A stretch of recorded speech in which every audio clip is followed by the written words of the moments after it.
Hi, how are you guys? It's been a week. It's been a week. It's been a week. It's always been a week.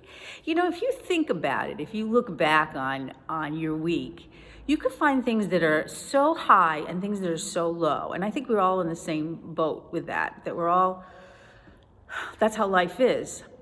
That makes sense, doesn't it? And it's kind of where I'm going this week. Because I told you last week that there was a couple of people that I was close to, or that people that were close to people I'm close to, who passed away. And then another one happened this week. My very good friend's mother-in-law passed away. And so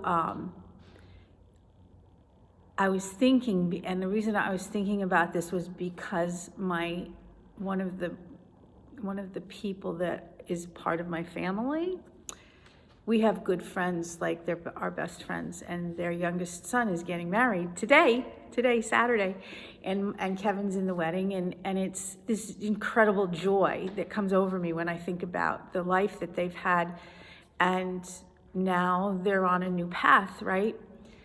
And yet his aunt was one of the ones that passed away, and so I kept thinking, how do you figure that out?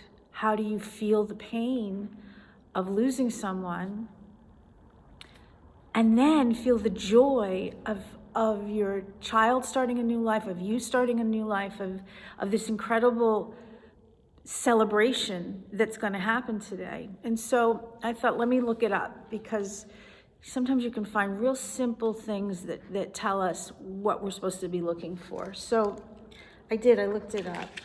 And in Psalm, it says, Psalm 30, and it's verse 5, it says, his anger lasts only a moment, but his kindness lasts for a lifetime. Crying may last for a night, but joy comes in the morning. So I don't think it means that you aren't sad anymore. I think what it means is that it's okay to feel the joy. Even though you feel the pain, it's okay to feel the joy too. You're not doing anything against your loved one.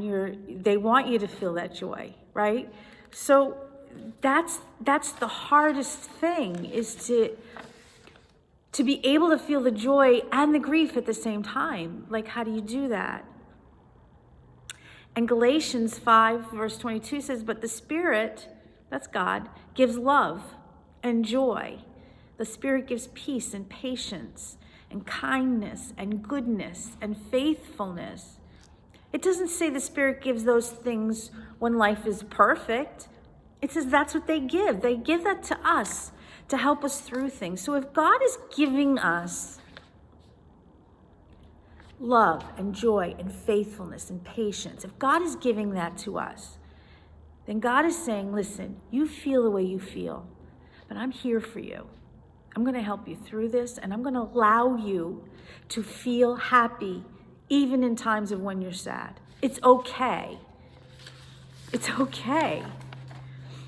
Matthew said those who are sad now are happy, and God will comfort them. God is saying, you feel what you feel. You can feel the sadness. It's okay. And then you can feel the happiness. And it's all right if you go back and forth, yeah? Isaiah 53, verse 4. But he took our suffering on him and felt our pain for us. We saw his suffering. We thought God was punishing him. That's the one I want to talk about. That's the one that I think explains this to me. Jesus took the pain. If you're a mom or a dad, you might feel the way I feel. If my children are sad, I feel sad. If my children are afraid, I feel afraid. That's called empathy. And I think that family members have it almost instinctually. And I think that other people have it anyway. Jesus had it. Whatever anybody felt, he felt. Now we have it one-on-one. Jesus had everyone. So that means that Jesus feels the way we feel. He felt how we feel. He knows. So if he knows the feeling of pain and grief, the feeling of anger and sadness, but he also knows the feeling of joy and love and serenity, then it's okay. So, in the midst of this pandemic, in the midst of the snow that we dealt with, or the deaths that we're dealing with, the lows, those are the sad times. Those are the times that God will get us through.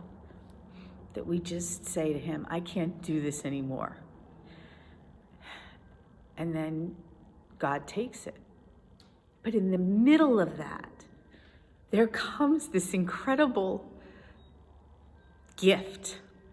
There comes this incredible gift of a young person, two young people that love each other and love each other enough and are strong enough to take on each other for really the rest of their lives. And in the middle of all the sorrow that they're feeling, that they can do this and give this joy to me and to their grandparents and their families. They can give it to their friends. They can give it to anybody. That they can give that love and that joy that they have and share it with us. What kind of a gift is that? That's an incredible, incredible gift. So here's my thing. Feel the pain, feel the sorrow, feel the grief. And if you want to feel the joy, and if you feel that joy coming over you, God wants you to have that. If you're not ready, no problem. Jesus took this on for us.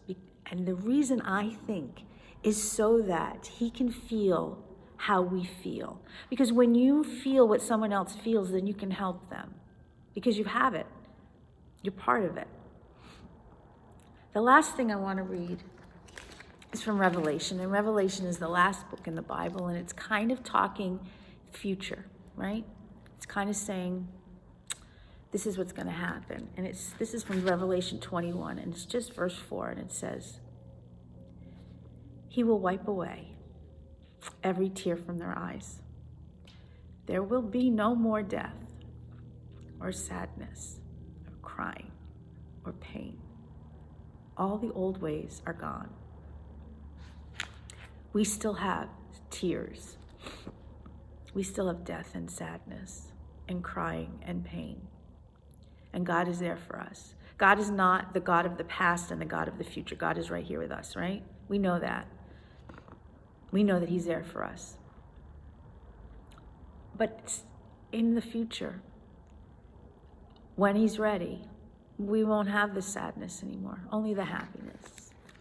So if that's true, then we are allowed to feel happy. There doesn't have to be guilt about it. You feel the sadness when you're sad, you feel the happiness when you're happy. And it's okay.